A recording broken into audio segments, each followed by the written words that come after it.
네, 안녕하세요. 오늘의 누워서 듣는 중요한 경제 뉴스 시간입니다.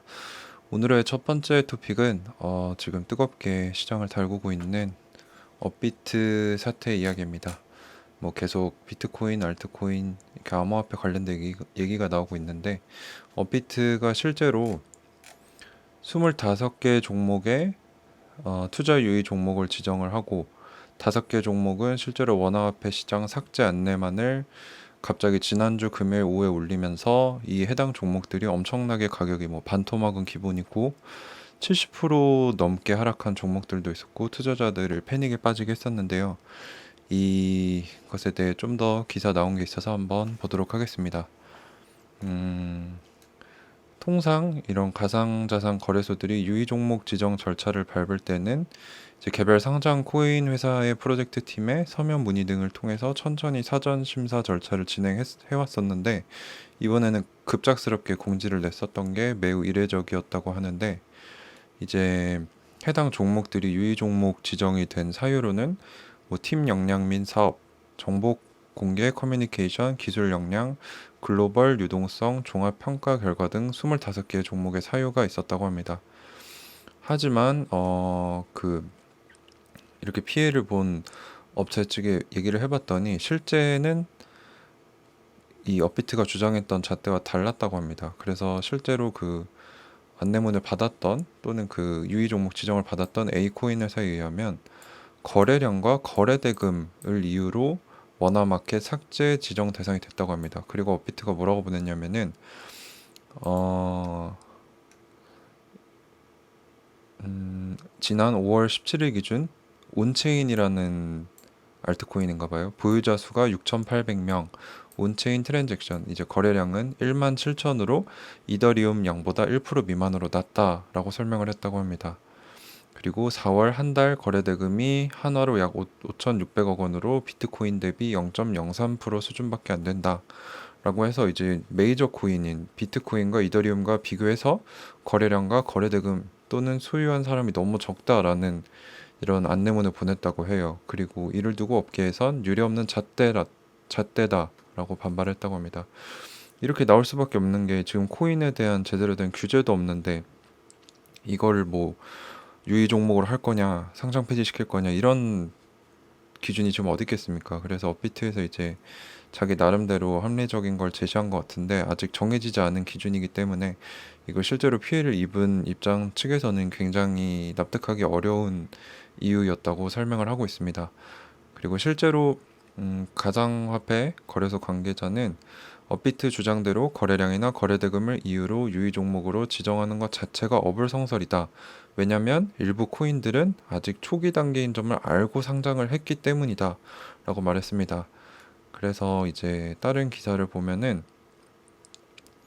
어, 그간 수수료 수익을 벌어다 준 이런 알트코인들을 잡코인 취급을 하고 무더기 상패 경고를 날려 거래소들이 자멸하려 하고 있다라고 지적을 했습니다. 그래서 이 업비트가 왜 갑자기 이렇게 25개가 넘는 코인들을 상장 폐지시키거나 유의 종목 지정을 했느냐. 제가 저번에도 말씀을 드린 것 같은데 얼마 전에 이제 금융감독원이랑 이제 메이저 거래소 임직원들이 회동을 했었죠. 그때를 보면은 이제 금융당국이 위험 코인 현황을 파악하기 시작했는데 이제 어떤 일이 있었냐면은 14일 20여 개의 암호화폐 거래소에 이메일을 보내서 상장 폐지됐거나 유의 종목에 지정된 코인 명단을 보내달라고 직접 요청을 했다고 합니다. 이거는 저번 주에 몰랐던 사실이죠. 그래서 이제 거래소 입장에서는 지금까지 코인 상장 폐지가 얼마나 이뤄졌는지 당국이 현황 파악 중인 것으로 공식적으로는 보였지만 이제 나중에 이제 금감원에 뭐 신고를 하고 뭐 이런 절차가 있다고 하는데 그때 거래소에 상장된 코인 종류가 많을수록 감점을 받는 게 있대요. 그래서 이제 거래소 입장에서는 이제 나름 좀 장사가 잘 되고 수익을 많이 벌어다 줄 수 있는 수수료를 많이 뗄 수 있는 거래량 크고 가진 사람이 많은 코인들만 남겨도 나머지는 다 떨어뜨리겠죠.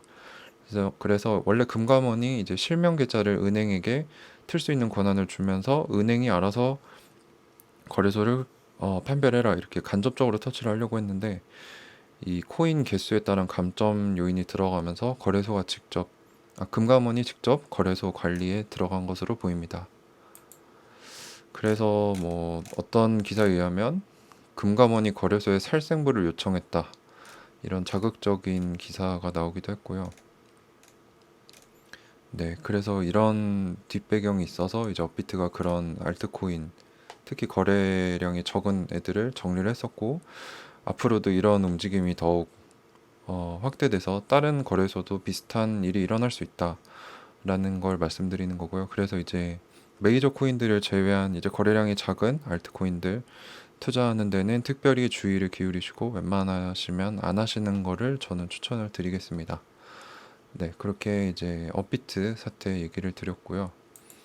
이제 다음은 이제 제가 얼마 전에 카카오가 네이버를 넘어설 수도 있다, 이런 얘기를 드렸었는데, 그거를 더욱더 이제 카카오가 힘을 가질 수 있는, 또는 핀테크 기업들이 더욱더 커질 수 있는 배경이 되는 기사가 하나 나왔습니다. 그래서 기사 제목이 시중은행 주택대출 문턱 높이기가 시작됐다, 그렇다면 인터넷 은행이 숨통을 틔울까? 라는 기사입니다. 그래서 이게 무슨 기사냐면은, 최근 신한, 우리, 농협은행이 주택 관련 대출 우대금리를 축소하거나 일부 대출 상품 판매를 중단하기 시작했다고 합니다.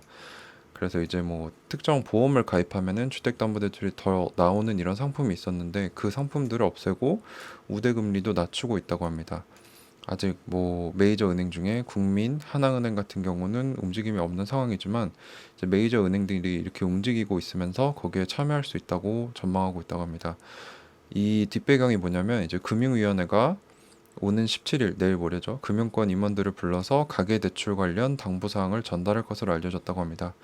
그래서 요즘 B2가 좀 심하죠. 뭐 주식이나 부동산 관련돼서 빚을 내서 투자하는 사람들이 많아지면서 이제 정부 차원에서 그런 대출을 좀 줄이려는 움직임을 계속 보여주고 있는데, 이게 이제 메이저 은행들에게 적용이 될 것 같다라는 얘기입니다. 그러면 여기서 반사이익을 보는 게 이제 인터넷 은행들이에요. 이게 왜냐면은 인터넷 은행은 이제 대출 규모를 키워가는 초기 시장인 만큼 금융당국의 규제 압박이 적다고 합니다. 그래서 카카오뱅크, K뱅크를 합친 여신 규모는 25조 원 수준으로 시중은행에 비해 매우 작다고 합니다. 그래서 인터넷 은행 업계는 대출 이런 여신 규모를 지속적으로 늘린다는 방침입니다. 그래서 비대면으로 또 진행을 할 수 있기 때문에 비용도 절감되고, 따라서 금리가 저렴합니다. 예를 들어서 카카오뱅크는 전세대출 금리가 금융권 최저 수준인 1.99%입니다. 5대 시중은행의 평균 금리는 2.48% 정도라고 하니까, 네, 카카오뱅크를 통해서 비대면으로 빠르게 받는 게, 싸게 받는 게 훨씬 더 유리해지고 있다라는 얘기입니다. 그리고 또 하나 인터넷 은행인 K뱅크의 주담대 평균 금리도 2.27%로 국내 18개 은행 중 가장 낮은 수준이다라고 합니다. 그래서 토스도 이제 제가 얼마 전에 인허가를 받았다고 말씀드렸는데, 9월 말에 공식 출범하면서 전세대출 상품을 선보일 예정이라고 합니다. 그래서 이런 핀테크 기업들, 특히 카카오뱅크 눈여겨봐야겠죠. 좀 이따가 이제 IPO에 들어간다고 하는데, 이런 핀테크 기업들이 성장할 수 있는 배경이 마련되고 있다. 점점 오프라인에서 온라인으로 옮겨가고 있다라는 이런 흐름을 읽을 수 있었고요. 이거랑 또 비슷한 게 세 번째 토픽인데, 이제 부동산 쪽입니다.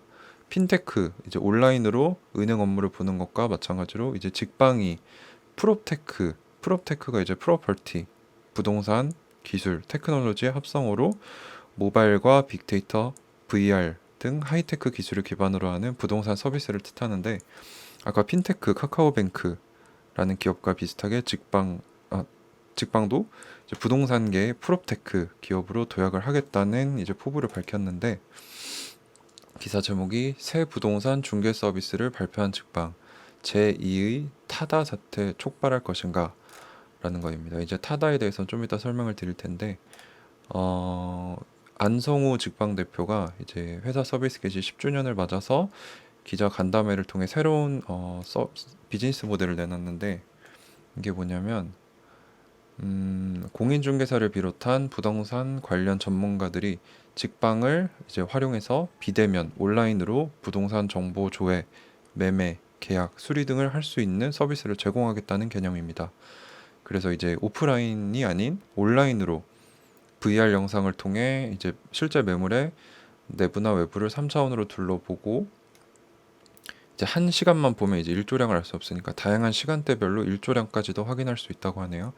그래서 이게 시행이 되면은 허위 매물을 근절하는 효과도 있고 이제 오프라인 우리가 흔히 부동산 거래를 하면 발생하는 그 수수료의 절반 수준만 이제 떼겠다고 하네요.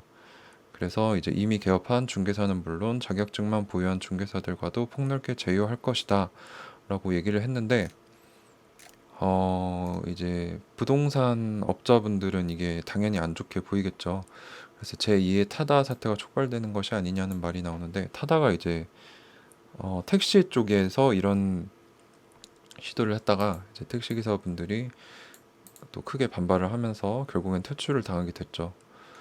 근데 직방이 이제 이 새로운 서비스를 개시하려고 하는데 소비자 입장에서는 중개 매물을 안내하는 데 도움을 주고 효율적으로 홍보할 수 있는 효과가 있겠지만 직방이 파트너십을 이제 개업한 중개사분들과 하겠다고 했지만 사실상 자회사를 이미 만들어서 중개 시장에 직접 뒤에서 뛰어들었다고 해요.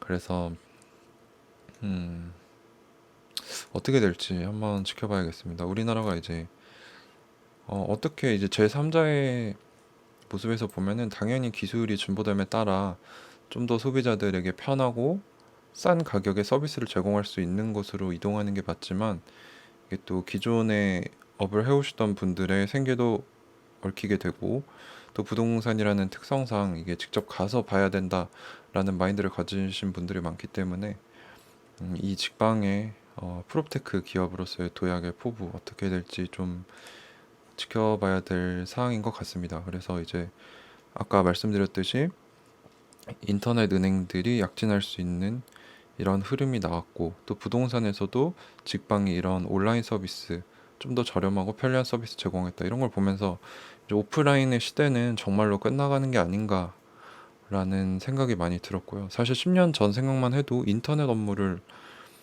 아예 은행에 가지도 않고 모든 서류도 다 온라인으로 처리를 해서 뭐 지문 한 번만 찍고 비밀번호 한 번만 찍으면 다 할 수 있을 거라고 생각을 못 했잖아요. 근데 아마 10년 뒤에는 이런 서비스들이 당연시되지 않을까.